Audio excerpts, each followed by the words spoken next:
Comme vous le savez, les vœux sont l'occasion traditionnelle d'un retour sur l'année écoulée, ainsi que la projection sur des échéances à venir. Je ne dérogerai pas trop à cette tradition. Et puis, c'est les vœux d'un député. Je ne suis pas en tête d'un exécutif, je ne suis pas maire, je n'ai pas réalisé les constructions que vous avez faites ou celles que vous voulez faire. Donc, politiquement, ces vœux seront un peu connotés, vous le comprendrez.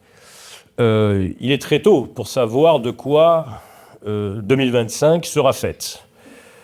Cependant, nous pouvons convenir entre nous que l'année 2024 fut quelque part une curieuse année. Une année qui malheureusement laisse intactes les contradictions et les failles de notre pays, ainsi que du monde qui les entoure. Malheureusement, et nous pouvons le déplorer, en Europe et au Moyen-Orient, les guerres se poursuivent, elles font rage, sans relâche.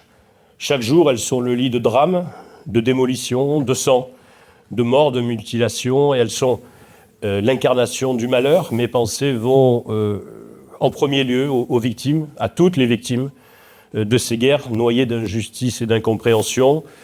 Mon général, je pense que la meilleure des armées est celle qui existe, bien entendu. C'est celle qui se perfectionne, qui s'entraîne, qui se tient prête. Mais surtout, c'est celle qui évolue dans un monde de paix. Et pour 2025, je pense que nos souhaits peuvent tendre vers un peu plus de paix. Puisque nous sommes dans le chapitre des choses douloureuses, j'ai naturellement une pensée pour nos compatriotes de Mayotte qui sont encore aujourd'hui dans une injuste souffrance. Certains, et c'est le cas de la France malheureusement en 2025, certains de nos compatriotes n'ont pas de pain et n'ont pas d'eau à l'instant où je parle. C'est vraiment dramatique. Alors l'année 2024 fut quand même le théâtre de belles choses, heureusement. Au premier rang desquels figure bien sûr l'incontestable réussite des Jeux Olympiques et des Jeux Paralympiques de Paris. Nous avons tous le souvenir de belles images, si l'on accepte quelques provocations wokistes aussi inutiles que blessantes lors de la cérémonie d'ouverture, mais nous allons retenir que le bon, parce que ces Jeux furent l'occasion d'exploits individuels, collectifs, de victoires mémorables, de dépassements de soi. Et cet épisode, je le pense, a permis, à sa façon, de rappeler au reste du monde, et de nous rappeler aussi, que la France, quelque part, est quelque part à part, et qu'elle peut, même encore aujourd'hui, et c'est encourageant, être quelque part lumineuse et aussi surprenante. Et ces instants de communion ne furent possibles que grâce à l'engagement, la compétence bien de nos militaires, de nos gendarmes, de nos policiers, de nos pompiers, qui ont tenu le cap du navire et qui ont fait, comme d'habitude, montre d'un dévouement qui, pour eux, est celui de tous les jours. Je pense qu'à cet instant, on peut un petit peu applaudir nos militaires, nos policiers, nos gendarmes, nos pompiers, également l'administration pénitentiaire qui est ici, car jour et nuit, ils sont là pour nous protéger. Je vous remercie.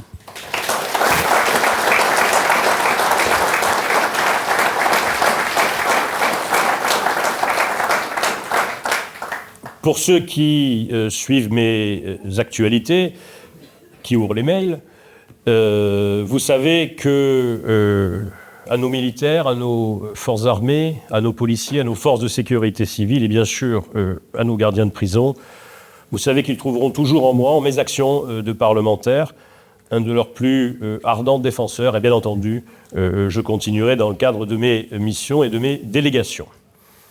2024 fut quand même marqué par un fonctionnement chaotique et erratique de nos institutions.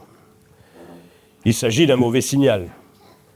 Le dysfonctionnement de nos institutions, que nous voyons chaque jour, précède la crise de régime, nous y sommes presque, qui elle-même peut annoncer des épisodes graves et violents qu'il faut redouter mais ne pas fuir. On ne résout jamais les crises en les fuyant. Il faut se le dire, je le considère, la crise de régime naquit d'une dissolution quelque peu colérique d'un président qui voulut punir les Français. À leur tour, ces derniers lui ont un petit peu rendu. Et je profite de cet instant pour remercier du fond du cœur tous les électeurs de cette belle et grande 8e circonscription du Var qui, avec Sandrine Reynaud, ma suppléante, qui est ici. Nous ont réélus le 30 juin, je crois, dès le premier tour, avec près de 54% des suffrages. Je tiens, avec Sandrine, à les remercier. Merci à eux, merci à vous tous. Merci pour cette mobilisation et cette participation et cette confiance renouvelée. Ce résultat a été important, plus que beaucoup le pensaient, et il ne doit surtout pas nous écarter du chemin de la modestie. Il nous oblige, chère Sandrine, et nous motive plus que jamais. Mais puisqu'on parle de crise institutionnelle, vous le savez, notre pays, pendant de longues semaines, fut privé d'un gouvernement. Et lorsqu'il en fut pourvu, ce gouvernement fut foudroyé par la censure, à laquelle, vous le savez, j'ai pris ma part, avec gravité.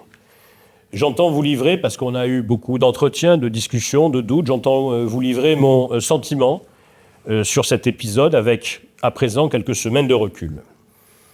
La censure d'un gouvernement est un acte qui est rare. Pour autant, c'est un acte normal, car il est prévu par la Constitution. Le président de la République, Emmanuel Macron, a eu le droit de mettre fin à mon mandat au bout de 2 ans, alors que le peuple m'avait élu pour 5 ans. À mon tour, j'ai le droit, parmi d'autres, constitutionnellement, de mettre fin aux fonctions de son Premier ministre et de son gouvernement. Il est important de retenir les leçons de cet épisode. Le premier enseignement est qu'à l'avenir, lorsqu'on vous promettra le chaos, vous saurez que désormais ce dernier n'arrive pas. Et combien de fois nous a-t-on pas promis le chaos et la fin du monde justifiait la nécessité de fronts républicains, parfois aussi baroques les uns que les autres. À chaque fois, à chaque échéance, il était promis les 7 plaies d'Égypte, alors que les promettants n'avaient que très peu d'égards pour les Françaises et les Français, mais il faut le dire, et nous le voyons encore, n'agissaient que pour se partager les restes d'un plat de lentilles. Et il est vrai qu'à chaque fois, nous n'avons pas pu apporter la preuve contraire, car la coalition fonctionnait et laissait chez vous tous, chez les autres, entretenait l'illusion qu'ainsi il y avait eu un rempart au chaos qui était promis. Et que nous a-t-on pas prédit et promis en ces jours de décembre, en ces jours de censure? Il n'y aurait plus de carte vitale active. Un ancien Premier ministre, quand même, nous l'a dit. Les retraites ne seraient plus payées, les tickets restaurants désactivés, les fonctionnaires impayés, les marchés s'effondreraient, l'inflation reviendrait, les hôpitaux ne soigneraient plus. Rappelez-vous, tout ça nous a été promis chaque 20 heures, des fois en continu, pour mieux traiter ceux qui étaient responsables d'irresponsables. Et je me souviens même, car il faut s'accorder quelques reproches, que certains d'entre nous, qui depuis des mois nous reprochaient de ne pas censurer, de ne pas renverser, eurent en cet instant la main quelque peu tremblante. Et je leur rappelle, même si la peur est un sentiment humain, je leur rappelle que les combats ne se font pas que sur des simulateurs et que tôt ou tard, c'est le champ de bataille qui livre sa vérité sur le métal dont sont faits les hommes et les femmes. Bien entendu, vous le savez, aucun des drames ou des plaies d'Égypte promis ne sont arrivés. Rien. J'allais vous dire, ça allait mal avant, ça va pas très bien pendant, et c'est toujours mal maintenant. Et finalement, les seules conséquences de cette censure sont qu'au 1er janvier, les retraites furent indexées sur l'inflation, ce qui normalement est la loi, et que dans quelques jours, en février, le coût de l'électricité baissera de 14%. Alors que, dans le même temps, pour ceux que ça intéresse, les marchés, la bourse progressaient, accueillant favorablement la fin d'un budget 2025 qui était, par certains côtés, une vraie catastrophe économique pour les particuliers et pour les entreprises. Alors il conviendra de vous rappeler, je le pense, que les prochaines fois, lors des prochaines échéances, lorsqu'ils vous promettront le chaos, parfois ils vous mentiront, puisqu'ils l'ont déjà fait. Et c'est un de mes vœux. Les Français, peu à peu, doivent cesser d'être gouvernés par la peur, et ils méritent, je pense, d'être gouvernés par le courage. J'avais prévu que vous applaudissiez, là.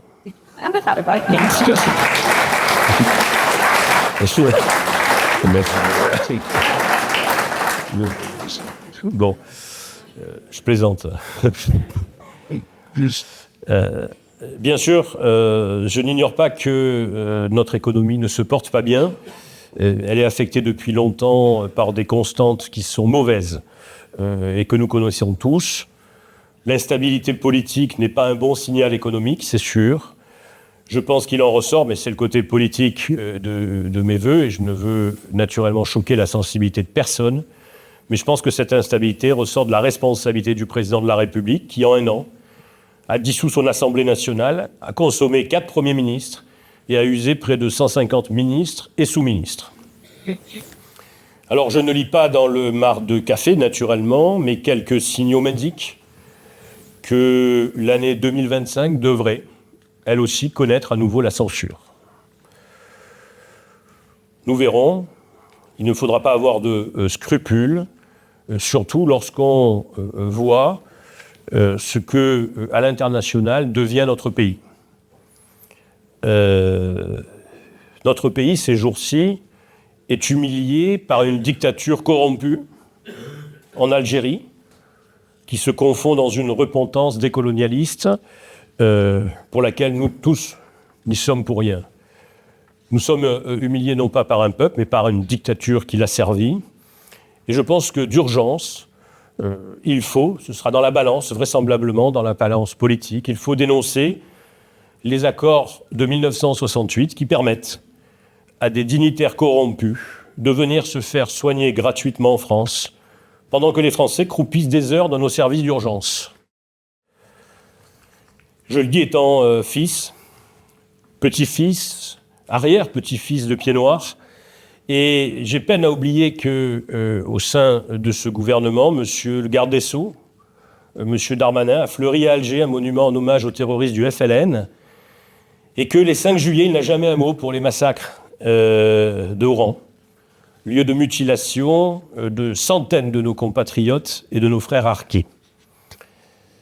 C'était ce que je ressentais un petit peu comme une blessure lorsque je vois non pas la perte d'influence de notre pays, mais l'humiliation de ce dernier. Je pense que nos dirigeants, j'en fais pas partie, mais enfin je fais partie de la classe politique, doivent à ce propos se ressaisir. Je souhaite aborder notre territoire, à présent, votre territoire. Notre 8e circonscription du Var est la plus étendue du département. 8 circonscriptions, nous faisons 40% du territoire. Elle a une ville-centre, Draguignan, mais c'est une circonscription rurale. Cette circonscription est grande, comme je vous le disais, elle réunit les Alpes-Maritimes aux Bouches-du-Rhône. C'est une belle circonscription que j'ai appris à mieux connaître. J'ai appris à mieux connaître ses villages, même ses paysages, ses habitants, ses élus. Nos territoires connaissent bien sûr des difficultés, comme tous les autres. Mais nous pouvons considérer, lorsque l'on compare, que nous vivons dans de beaux endroits, touristiques et ruraux, au sein desquels on peut affirmer que la vie demeure encore, et c'est tant mieux, d'une certaine qualité. Cette qualité de vie, elle résulte d'une forme de chance. Nous bénéficions, mon père, d'une nature bénie entre toutes. Mais nous le devons aussi, ce cadre de vie, au legs de nos anciens, de nos ancêtres. Et nous avons vraisemblablement le devoir de la transmettre à nos successeurs, j'allais dire à périmètre de qualité de vie constant. Et je ne vous cache pas que ce que certains veulent faire de ce territoire, parfois m'inquiète, me contrarie et m'indigne. J'en viens à des choses un peu plus précises. Je vais vous citer une série de projets dont je considère que le cumul est mortifère. Des charges XXL à OPS, j'aurais pu mettre 3X. Des charges de déchets prétendument ou faussement inertes à Tourtour. Folie de la Granégone, ici, en bas, à Ampus, monsieur le maire. Méga incinérateur dans les quartiers résidentiels à Draguignan, en mitoyenneté de notre cimetière. Sur les réseaux sociaux, certains m'ont dit « Mais pourquoi Ampus ?» J'ai répondu « Parce que Ampus ». Mais En vérité, lorsqu'on fait Ops, Tourtour, Ampus, Draguignan, nous sommes ce soir, j'allais dire au centre, non pas d'un triangle des Bermudes, puisqu'il y a 4 points, mais d'un carré des Bermudes, où, rendez-vous compte, plusieurs millions de tonnes de déchets vont être enfouis en 20 ans dans un secteur d'à peine 8 km², à partir de cette salle, d'un rayon de 8 km² à partir de cette salle. Et lorsqu'on fait le cumul annuel potentiel de ces 4 sites, nous sommes à un avoisinant de près du million ou de 800 000 tonnes par an sur ce petit territoire jusque-là préservé.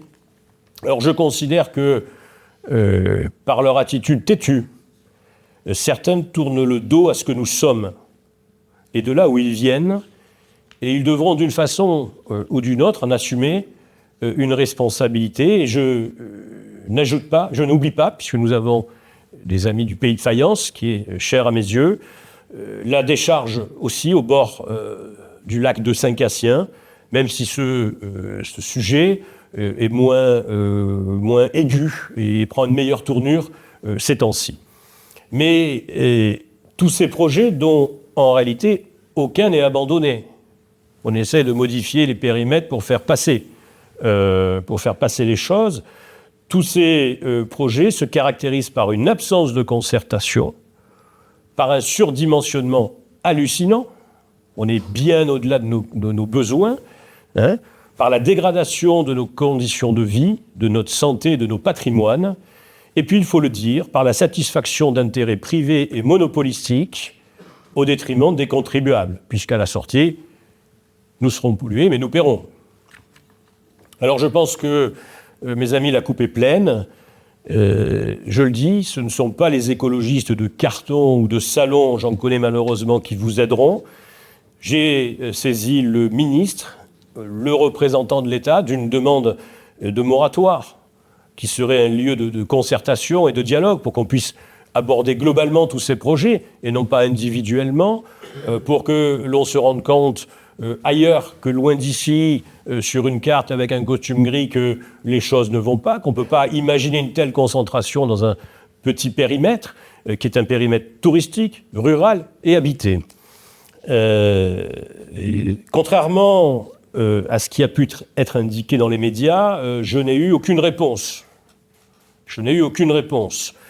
Et je rappelle que la fonction du Parlement, des députés, des sénateurs, est le contrôle de l'État. Et que répondre à un député lorsqu'il pose une question, surtout lorsqu'elle est censée, est le corollaire quand même de ce rôle de contrôle.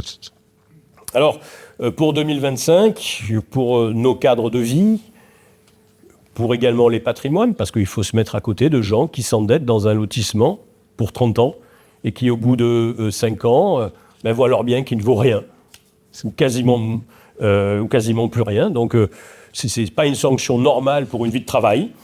Donc, pour tout cela, vous me trouverez sans démagogie en 2025 présent. Je continuerai. Des fois, je me sens un peu seul, mais je sais que beaucoup de gens sont concernés derrière moi.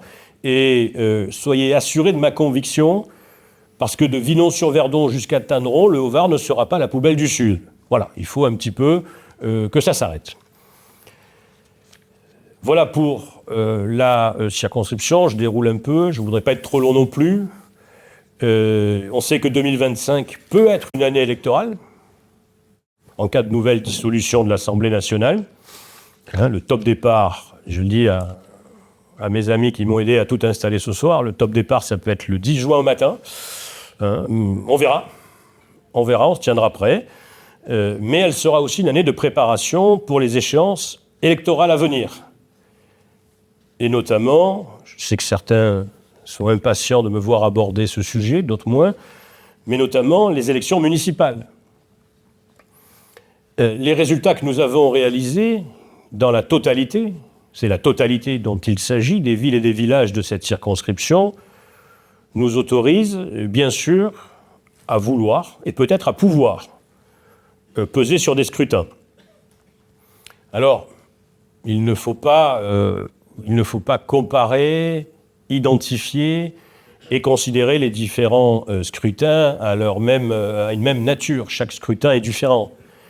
Et bien entendu, je n'interviendrai pas dans la grande majorité des villages dont la taille fait que l'élection municipale n'est pas politisable, et c'est une bonne chose. C'est naturellement une bonne chose. Nous savons, et vous, mesdames, messieurs les maires, plus que moi, mais nous savons que la bataille des municipales se gagne grâce à l'ancrage local, que ce dernier ne se décrète pas, qu'il prend du temps, beaucoup de temps, et qu'il prend beaucoup de travail et de sacrifice. Donc il ne faut pas s'autoproclamer candidat lorsque cet ancrage n'existe pas, et lorsqu'ils sont en place, font le job. Et j'en profite pour dire que j'entretiens des relations de qualité avec la majorité des maires et de leurs adjoints. J'en connais certains, je connais leur travail, leur honnêteté, leur courtoisie, et je sais aussi leurs difficultés quotidiennes. Et à ces maires, je leur dis, n'oublions pas que, contrairement à ce qu'on dit souvent, les Français sont des gens intelligents.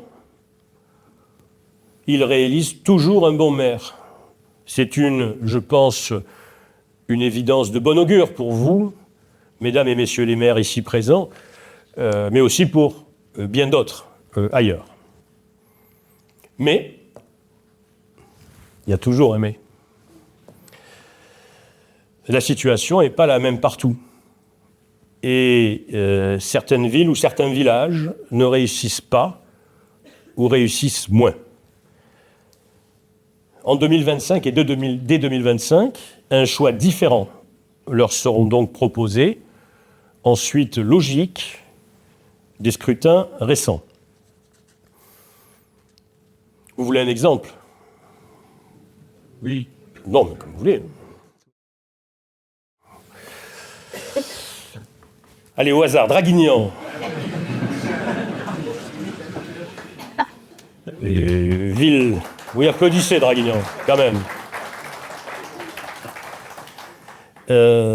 Cette ville qui est la ville-centre, c'est vrai que j'y suis pas né, j'y suis juste arrivé en poussette, mais enfin, bon.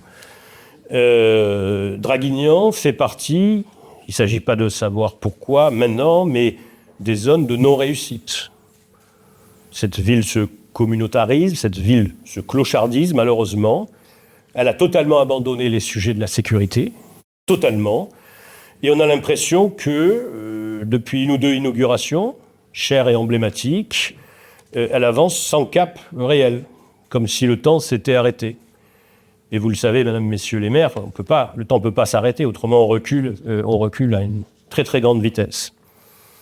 Et on parle souvent de la déconnexion des parlementaires ou de la superconnexion des maires. Moi, je pense qu'il y a des parlementaires très connectés. Je pense que je suis connecté dans ma circonscription. Et puis, il y a des maires qui peuvent être un peu déconnectés. Il y a des maires qui sont Premier ministre et lorsque Mayotte est ravagée, vont faire un conseil municipal à Pau. Ça peut arriver. Et je pense qu'il y a une déconnexion à Draguignan sur la sécurité. Ce n'est plus la ville que nous avons connue. Alors, on nous dit, il n'y a pas de problème de sécurité. Ça, c'est important. On a un sentiment d'insécurité. C'est-à-dire qu'on dit aux gens, mais on leur dit toujours pareil, on leur dit, ou vous ne comprenez pas, vous avez le sentiment, ou bien vous êtes sot, parce que vous avez le sentiment alors qu'il n'y a pas d'insécurité, ou bien, au dernier moment, vous êtes fasciste, quand ça ne suffit pas, et quand vous continuez à dire que l'insécurité existe. Et c'est vrai qu'on peut, dans des réunions de quartier ou en convocation de commerçants en la mairie, aligner des officiels respectables, intelligents, avec des logiciels, des PowerPoint, des tablettes, des courbes qui vous disent « Regardez, ça va bien, Draguignan, la sécurité. Ça va bien dans nos territoires, la sécurité, ça baisse. Il y a 0,87% de moins d'agressions. » Alors moi, je vais vous raconter rapidement une anecdote, qui n'est pas une anecdote. J'ai rencontré hier ou avant-hier une dame qui revenait du cinéma à Draguignan, le soir. Françoise, je ne sais pas si elle est là. Non, elle n'est pas là. En plus, elle m'a dit qu'elle n'avait pas voté pour moi. Je ne sais pas pourquoi je la cite. Donc j'ai rencontré Françoise qui, en revenant du cinéma, s'est fait agresser, puisque deux personnes lui ont demandé 50 euros. Françoise ne veut pas les donner. D'abord, elle ne peut pas, parce que c'est une retraitée qui vit seule. Donc, en général, elle n'a pas les 50 euros là-dessus. Elle s'est fait violemment menacer à plusieurs reprises, dans des termes qu'il convient de ne pas déployer ici. Et puis, fort heureusement, il ne s'est rien passé. Elle a continué sa route, elle a regagné, pressant le pas quand même, elle a regagné son domicile et elle s'est naturellement enfermée à double tour. Françoise, elle n'est pas allée porter plainte. D'abord, il n'y a pas de police municipale la nuit. Vous pouvez pas aller à Draguignan. Seule ville de cette strate. Il n'y a pas de police municipale. Le lendemain, elle ne va pas forcément déposer plainte au commissariat, parce que c'est passé. Et puis, elle n'a pas un certificat avec un ITT, puisqu'elle n'a pas d'ITT. Mais la vraie question, c'est est-ce que Françoise a un sentiment d'insécurité ou a été victime d'insécurité ? La question évidente, c'est qu'elle a été victime d'une insécurité. Et qu'elle ne va pas alimenter les statistiques qu'on va vous servir. Elle ne va pas les alimenter, elle ne va pas être dans les diagrammes, dans les courbes, mais elle a subi l'insécurité. Tout ça pour vous dire que, encore une fois, ces discours sont pénibles, les gens ne sont pas des idiots, le sentiment d'insécurité et l'insécurité ne sont que la même chose. Et il faut laisser de côté les statistiques et un petit peu parler aux gens et les comprendre. Quand ils vous disent qu'ils n'ont pas de police municipale la nuit, ils ne vous mentent pas. C'est du vécu. Alors, il y a d'autres projets, et puis c'est pas le sujet, mais sans bousculer le calendrier, parce qu'on ne bouscule jamais un calendrier. Je ne laisserai naturellement pas Draguignan en 2026 sur le bord de ma route personnelle. Et je prendrai toute ma part dès 2025 à l'inévitable conquête de cette ville dont j'entends, peut-être avec prétention, mais être un des moteurs du sursaut des Dracénois. Alors je n'ignore pas que la quête sera difficile, parce que, certains maîtrisent les grands ensembles, ont du poids électoral, peuvent parler promesses contre vote, discutent avec l'association et font le plein de procurations. Mais, vous savez, j'ai appris une chose, c'est que le flot du peuple est toujours plus fort que les barrages et les digues artificiellement fomentés par les tenants de l'autre soi, sauf à ce que le Covid-26 vienne au secours des sortants, mais je pense que nous y parviendrons parce que ce sera le choix du plus grand nombre et parce que nous allons travailler, nous ferons preuve d'empathie et d'écoute et nous serons prêts. À l'heure d'un individualisme alimenté, c'est vrai par les réseaux sociaux, j'aspire avant tout, en 2025, servir notre pays. Bien sûr, à la mesure de mes compétences, qui sont modestes, je le sais, mais que je tente de faire progresser et de déployer, en tout cas de façon infatigable. Et comme nos policiers, comme nos militaires, comme nos pompiers, nos gendarmes, comme nos agents d'administration pénitentiaire, comme nos polices municipales, je veux avant tout servir et aider ce pays qui est mon pays, qui est le vôtre, que j'aime, auquel je crois et qui m'a donné, comme à vous tous, beaucoup de choses. J'irai donc, si on m'appelle là où on m'appelle, pour peu qu'on m'appelle. Mais je crois, et c'est un petit peu la fin de mon propos, il y a eu des notes un petit peu pessimistes, mais c'est vrai que quand on regarde dans le rétroviseur, on voit quelques accidents au bord de la route. Mais je crois au renouveau de la France. Je crois à son talent, je crois à son épanouissement, à sa grandeur plus que séculaire, et à sa nécessaire et indispensable influence sur le monde, dans notre intérêt, mais aussi dans l'intérêt du monde. Je crois à la réduction des fractures qui abîment notre société, car je pense que notre pays est immortel, pour peu que nous l'aidions à retrouver une respiration et une trajectoire. En 2025, avec vous et grâce à vous, je veux donc affronter avec sérénité et conviction les épreuves du redressement contre ceux qui, de l'intérieur, haïssent notre pays, crachent sur notre histoire et insultent ceux qui nous protègent. Je vous souhaite donc à tous une belle année 2025, qu'elle vous procure tous les succès que vous méritez qu'elle vous épargne de la maladie, qu'elle préserve vos enfants et vos petits-enfants, que 2025 vous apporte la paix, le bonheur, la joie simple et chaleureuse de la présence de vos familles et de vos amis. Vive Ampus, vive le Var et vive la France.